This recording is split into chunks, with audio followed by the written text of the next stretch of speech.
السلام عليكم ورحمة الله تعالى وبركاته. هنري جارو waxa uu ahaa dambiile Faransiisa kaasi oo loo xiray geysashada dil lana geeyay xabsiga Penal Colony ee ku yaala maxkamada Faransiiska ee French Guiana. waxa uu caan ku ahaa inuu 8 jeer isku dayay inuu xabsiga ka baxsado oo ugu dambeyntii ku guuleystay isagoo saaran huriyo ka samaysan qumbayaal la isku xidhay. ku soo dhawaada muuqaalkeenan aynu kaga hadli doono dambiilahaasi iyo dhacdooyinkii uu ka soo maray xabsiga gudihiisa. Henry Jaro waxa uu dhashay sanadkii 1906 waxa uuna isagoo da'diisu yar tahay noqday bilaa aabe iyo hooyo. waxa uu isagoo yar ku biiray ciidan badeedka Faransiiska halkaas oo ka shaqeeyay 2 sano. kadib ku soo laabashadiisii magaalada Paris waxa uu faraha la galay caalamka hoose ee dambiyada isagoona in yar kadib shaqo ka dhigtay tuuganimo waliba waxyaalaha aan aadka u sii qaaliga ahayn. sanadkii 1932 gaangistar lagu magacaabi jiray Ronald Legrand ayaa la dilay waxaana dambigaasi loo soo xilay ninkii Henry ahaa. inkasta uu ku adkaystay in dambigaasi aanu galin haddana waxa lagu xukumay 10 sano oo xabsi shaqo adag ah kaasi oo ku qaadan doono xabsiga Laurent de Maroni kaasi oo ku yaalay maxkamada Faransiiska ee French Guiana looguna talagalay maxaabiista la tarxiilo. sanadkii 1933 ayaa laga kaxeeyay magaalada Sayin ee Faransiiska iyadoo loo qaaday dhankaas iyo maxkamadii uu ku soo qaadan lahaa waqtiga lagu xukumay. xaaladda ka jirtay xabsigan ayaa ahayd mid aad u adkeyd oo aan lagu noolaan karin. Henry ayaa markan waxa uu saaxiibtinimo qoto dheer la sameystay 2 nin oo la kala oran jiray Juanes iyo Andre. saddexdan nin ayaa bishii November ee sanadkii 1933 kaga baxsaday xabsiga ay ku jireen dooniyar oo laash ah.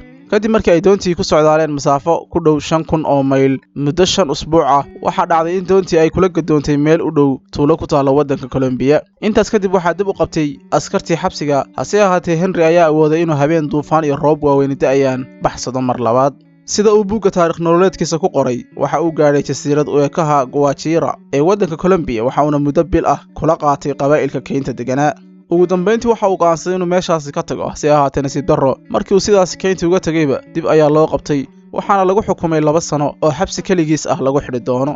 ninkan ayaa wixii intaas ka dambeeyay 11 sano oo dhan xabsiga ku qaatay waxaana sida la rumaysan yahay uu sameeyay dhowr isku day baxsasho oo kale. waxaa la aaminsan yahay inuu guud ahaan isku dayay inuu xabsiga ka baxsado ugu badnaan 8 jeer. mar dambe waxa uu buugiisa ku sheegay in loo diray jasiiradda Shaydaanka oo xabsi caan ku ah inuu yahay mid ka caagan baxsashada iyo waliba in heerka dhimashadiisu tahay 25%. sanadkii 1944 Henry waxa uu sameeyay isku daygiisii ugu dambeeyay isagoona ku baxsaday qumbayaal qalalay oo isku xilxiray kadibna ku gaadhay xeebta waddanka Guyana ee ku yaala qaaradda Koonfurta Ameerika. intaynan halkaa dhaafin waxaa xusid mudan in aan iskaga khaldamin meeshii uu ninkani ku xidhnaa oo lagu magacaabo French Guiana iyo waddanka Guyana oo kala ah 2 meelood balse isku dhow. waa hagaag aan ku soo laabana sheekadeennii. Henry ayaa sheegay in isla waddanka Guyana ee uu tagay laftigiisa lagu xiray muddo sanad ah ka hor inta aan la sii dayn. waxa ugu dambeyntii sida uu sheegay uu gaadhay waddanka Venezuela halkaas oo 5 sano kadib laga siiyay warqadda dhalashada. wariye lagu magacaabi jiray Burton Lindheim ayaa sanadkii 1973 sheekadiisa ka qoray hadalkan soo socda. Henry waxa uu isku dayay inuu baxsado 7 jeer waxa uu ku guuleystay isku daygiisii 8aad isagoo badli waxbeed ka buuxo kaga soo tallaabay huriyar oo ka sameysay qumba qalalay. waxa uu qaxootinimo ka helay Venezuela halkaas oo shaqooyinka uu qaban jiray ay ka mid ahaayeen qodidda dahabka iyo shidaalka ceeriin iyo waliba ganacsiyada kuulaha ah ka hor inta aanu degin magaalada Caracas halkaas oo uu ku guursaday kana furtay hudheel ugu dambeyntiina noqday dhalad hantiila ah oo Venezuelan ah. sanadkii 1969 Henry waxa uu daabacay buuggiisa lagu magacaabi jiray Babylon kaasi oo noqday mid aad u guuleystay. buugga magaciisa waxa uu ka yimid sida la sheegay taatuuga uu Henry ku lahaa laabtiisa. ereyga Faransiiska ee Babylon ayaa Soomaali ahaan noqonaya balanbaalis.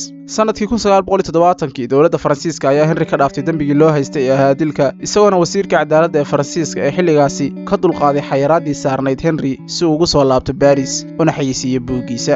ugu dambeyntii sanadkii 1973 Henry Jaro waxa uu u dhintay kansar kaga dhacay dhuunta isla sanadkani oo uu soo baxay filim laga metelaya buuggiisii. asxaabta qaaliga ah ee ku xidhan kanaalkeena Kobciye waad ku mahadsantihiin sidaas sheekadan ama muuqaalkanba u daawateen. fadlan like, share iyo comment ku caawi muuqaalkan halka aan ka codsanayno inaad kanaalkana ku caawisid subscribe gambaleelkeeda wadata. waynooyo muuqaalkan kan xiga. wassalaamu calaykum waraxmatullaahi tacaala wabarakaatuh.